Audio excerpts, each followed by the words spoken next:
कि अगर कोई सच्चे दिल से नाम की कमाई करता है, उसकी साधना करता है, अपने मन को काबू रखता है, इंद्रियों का संयम करता है, वो भी उसी गति का हो सकता है जिस प्रकार से गुरु रविदास जी हुए। वो किसी प्रकार का किसी में भेदभाव नहीं करते थे। आप सभी को प्यार भरी राधा स्वामी जी। देखिए, जो आज का सत्संग का विषय है उसमें महाराज जी ने बताया कि संत इस धरती पर आते हैं जीवों के कल्याण के लिए, इंसानों के कल्याण के लिए, उनको पाप कर्मों से बचाने के लिए और उनको सद्बुद्धि देने के लिए। और साथ ही महाराज जी ने बताया कि जब हम सच्चे गुरु की शरण लेते हैं, जब हम सत्संग में जाते हैं, तो उससे जो हमारी बुद्धि होती है, जो हमारा दिमाग होता है, जो हमारे पाप कर्म होते हैं, वो शुद्ध हो जाते हैं और हमारे विचार बदल जाते हैं, हमारे विचार पुण्य विचार बन जाते हैं। और साथ ही महाराज जी ने बताया कि जो इंसान अच्छे कर्म करेगा, जो इंसान अच्छा कर्म करके दूसरों की सहायता करेगा, दूसरों की मदद करेगा, उस व्यक्ति के जीवन में कभी भी कोई दुख तकलीफ नहीं आ सकती, उस व्यक्ति के जीवन में सुख आ जाएगा। तो चलिए आपका कीमती समय लेते हुए सत्संग को शुरू करते हैं। महाराज जी ने बहुत प्यारी प्यारी बातें सत्संग में बताई है। कृपया सारी बातों को पूरा सुनकर पुण्य भागीदार अवश्य बनिए। राधा स्वामी। आज से लगभग 640-42 साल पहले आए थे कबीर साहब के, रामानंद जी के, चैतन्य महाप्रभु के, मीराबाई के। ये उस समय में काफ़ी संत, पीपा जी, 14 मुख्य शिष्य रामानंद जी के उस समय में थे, जो बड़े उच्च कोटि के संत थे। समाज में बहुत सी बुराइयां व्याप्त थी, जाति पाति का बड़ा बोलबाला था और उस जाति पाति के कारण ऊंची जाति के लोग नीची जाति वालों का प्रभु भक्ति का भी अधिकार उन्होंने छीन रखा था। बल्कि शास्त्रों में भी ये लेख लिख दिए थे कि शूद्र को भक्ति करने का अधिकार नहीं। ऐसे समय में एक गरीब घर में पैदा होके संत रविदास जी ने जो काम किया, तो ऐसे समय में बड़ा कठिन था, क्योंकि उस समय में उनका बहुत विरोध हुआ। लोगों ने कहा कि आप नीची जाति के हो, आपको सत्संग करने का, प्रचार करने का, प्रभु भक्ति करने का कोई अधिकार नहीं है। ये तो एक जाति विशेष का काम है, दान देना, दक्षिणा लेना, प्रभु की भक्ति करना, ये काम आप नहीं कर सकते, शूद्र का काम नहीं है। रविदास जी ने खुद माना कि वो किस जाति में पैदा हुए थे, वो जिस जाति में पैदा हुए वो जूती बनाने का काम करते थे। लेकिन उन्होंने सिद्ध करके दिखाया कि प्रभु भक्ति के रास्ते में जाति पाति, गरीबी या कोई ऊंचे कुल या वंश या शिक्षा की जरूरत नहीं है। जिस हालात में आदमी रहे, कोई भी काम करे, किसी भी जाति का हो, जिस प्रकार से कबीर साहब ने उसको बहुत सुंदर अक्षरों में कहा कि भक्ति गेंद चौगान की बाहों को ले जाए। भक्ति तो एक चौगान की गेंद है, ले जाने वाले में हिम्मत होनी चाहिए, उसमें उसको करनी आनी चाहिए। करने के अंदर तप, त्याग और साधना की बड़ी आवश्यकता होती है। नानक साहब ने उसको कह दिया, अमला होते हुए नमेड़े खड़ी रहेंगी जाता, कि अमल करने से उद्धार होता है, ये जात तो खड़ी रहेंगी, जातों को कोई नहीं पूछता। आगे के कहा कि उस मालिक के दरबार में केवल भक्ति प्यारी है, जाति नहीं।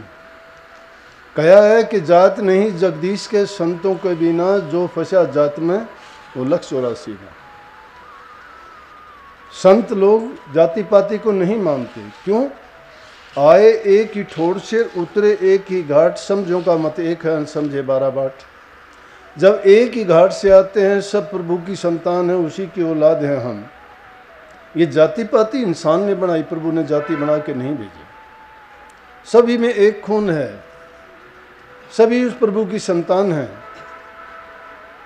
जब उन्होंने जाति पाति नहीं बनाई, लोगों ने जाति बनाई हैं, तो प्रभु की भक्ति के लिए, उनकी प्राप्ति के लिए ये कोई चीज बाधा नहीं डाल सकती।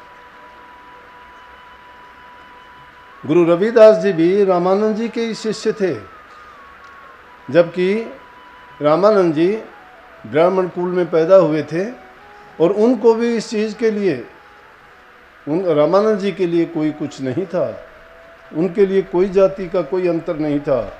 लेकिन दूसरे लोग जब उनको बहकाते थे, कहते थे कि आप शूद्रों को नाम भक्ति नहीं दे सकते, उनको आप सत्संग में नहीं बुला सकते, लेकिन उन्होंने कोई पक्षपात नहीं किया। क्यों नहीं किया? कहते हैं कि गुरु रविदास जी पहले जन्म में भी उन्हीं के शिष्य थे, ब्रह्मचारी थे, और वो भिक्षा लेने के लिए जाते थे। लेकिन रामानंद जी के आश्रम के साथ में ही दो सेठ रहते थे, जिनका नाम पता नहीं, छोटूमल गोटूमल ऐसे थे दोनों भाई। बड़े कंजूस थे, लोगों से मन माने पैसे ऐंठते थे, कोई उनका भाव नहीं था, जो उनके मन में आते उतने पैसे लेते, ब्याज लेते, लोगों का खून चूसते थे। और रामानंद जी उनके साथ में ही थे। लेकिन उस टाइम में साधु को भिक्षा मांगने का ये था कि वो एक घर का कभी अन्न नहीं खाते थे। भिक्षा लेने के लिए घर घर में अलग जगाते थे, हर घर से जितनी ज़रूरत होती उतनी भिक्षा जब पूरी हो जाती उसको लेके आश्रम आ जाते। तो उनको रोज़ाना जब भिक्षा के लिए भेजा जाता था, तो एक दिन बारिश बहुत तेज़ हुई, और बारिश तेज ज़्यादा होने के कारण जब रविदास जी बाहर निकले, उनका पैर फिसल गया, और पैर फिसलने से उनको बहुत भारी चोट लगी। चोट लगने के कारण क्या हुआ कि उनके लिए चलना मुश्किल हो गया। वो दोनों सेठ बाहर आए, और बाहर आने के बाद कहने लगे, ओहो आपको जो चोट लगी है, आप कैसे भिक्षा लेके आओगे? कोई बात नहीं, जितनी आपको ज़रूरत होती है उतनी भिक्षा हम दे देंगे, कहीं ना जाओ। और उनकी भिक्षा लेके वो आश्रम चले गए। और जब उनका वो अन्न खाने से, और रामानंद जी को जब इस बात का पता लगा, तो कहते हैं कि उनको जो ऐसा अन्न खाया उसके कारण उनको श्राप मिल गया कि तूने गलत किया है। और उसी श्राप के कारण कुछ दिन के बाद में चोड़ा छूट गया। दोबारा से जब जन्म लिया, अपनी माँ की दूध ही नहीं पी। रामानंद जी एक दिन वैसे ही उठे और उठ के चल दिए उस गली की ओर। लोग भी कहने लगे, आज रामानंद जी कहाँ जा रहे हैं, और वो भी ऐसी गरीब बस्ती में। और उधर उनकी माताजी बड़ी चिंता में थी कि 5-6 दिन के रविदास जी हो गए, वो दूध पीते नहीं हैं, कैसे जीवित रहेंगे। अपने पति से कहने लगी, किसी से पूछ के आओ, कोई जादू टोना करने वाला, कोई ज्योतिषी से, कोई पंडित से ये पूछो कि किस लिए नहीं ऐसा करता। बोले कि मैं तो किसी से नहीं पूछूंगा, गुरु रामानंद जी के पास जाऊंगा। वो उनको मिलने के लिए जाते हैं, रामानंद जी सामने से आ गए, उन्होंने बंदगी की। वो कहने लगे, हाँ भाई बोलो क्या बात है। बोला जी मैं तो आपसे ही मिलने जा रहा था। कि मैं कहने लगे, मैं अपने आप ही आ गया कि बच्चा पैदा हुआ है और वो दूध नहीं पीता है। बोला कोई नहीं, उसी ने मुझे पुकारा इसीलिए मैं जा रहा हूँ। गए रामानंद जी, रविदास जी को गोद में लिया, और गोद में लेके सिर पर हाथ फेर के कहने लगे कि अब तेरा जो कर्म था वो तेरा कर्म कट गया, अब तू दूध पी ले और फिर से आ जाना। बस रामानंद जी ने इतना कहा, उसके बाद रविदास जी ने उस दिन से दूध पीना शुरू कर दिया। दोबारा से गुरु रामानंद जी के ही शिष्य बने। लेकिन जाति उनकी वही रही। वो जो ऐसा अन्न खाने के कारण उनको उनका कर्म का भोग बना, उसको भोगना पड़ा कि नीची जाति में जाना पड़ा। इसीलिए हम कितनी बार समझाते और बताते हैं कि आदमी जैसा अन्न खाता है वैसा उसका मन हो जाता है, वैसे उसके विचार होते हैं, और विचारों के कारण उसका जीवन वैसा ही हो जाता है। और वही रविदास जी फिर इतनी उच्च कोटि के संत हुए, घर वालों ने भी अलग कर दिया, शादी उनकी कर दी। कहने लगे कमाता नहीं है तो हमेशा भक्ति की बात करता है, प्रभु का नाम लेता है, सत्संग करता रहता है, तेरी कौन पालना करेगा, तो अपना कुछ भी कर। और उन रामानंद जी एक झोपड़ी बना के रहने लगे। उस जमाने में था भी ऐसा ही, झोपड़ी होती थी, आराम से रहते, शाम सुबह सत्संग करते, हमेशा काम अपना जो जूती बनाने का था वो करते रहते थे। सब कुछ काम करते करते उन्होंने प्रभु को इतना याद किया कि उनके कहने से ही जहाँ वो चाहते थे, जो काम करना चाहते थे वही हो जाता था।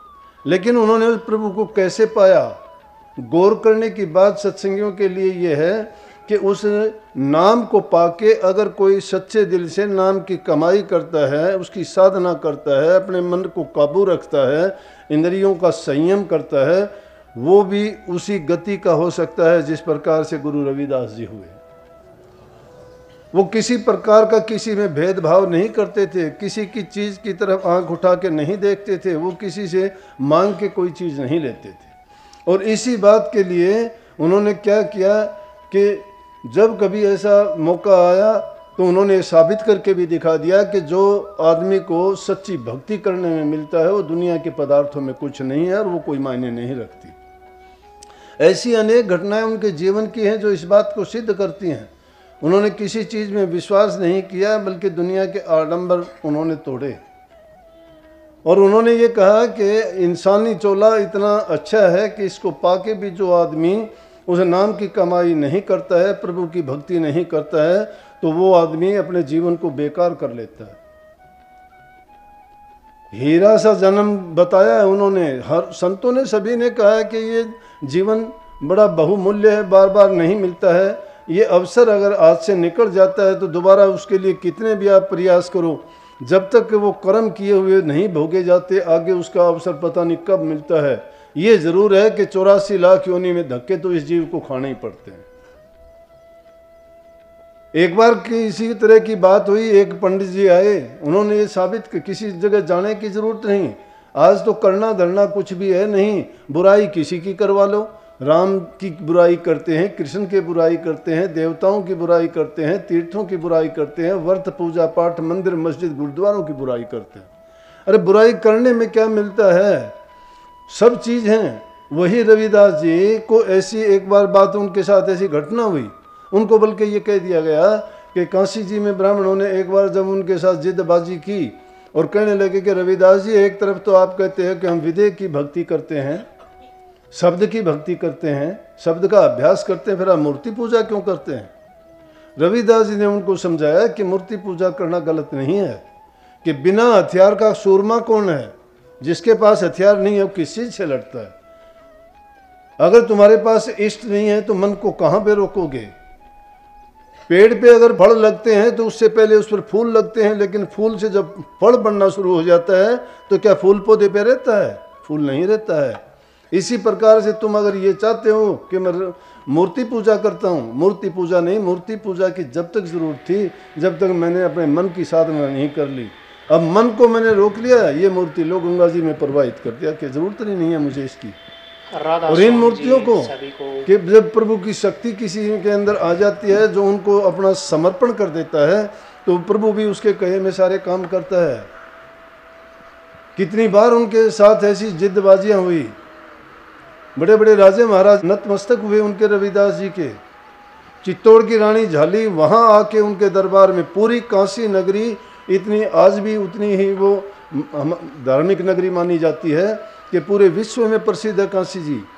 और वहाँ अगर काशी जी में जाके देखोगे तो गंगा के किनारे सब बड़े बड़े राजा महाराजा उस टाइम में हुए थे, उनके घाट बने हुए हैं।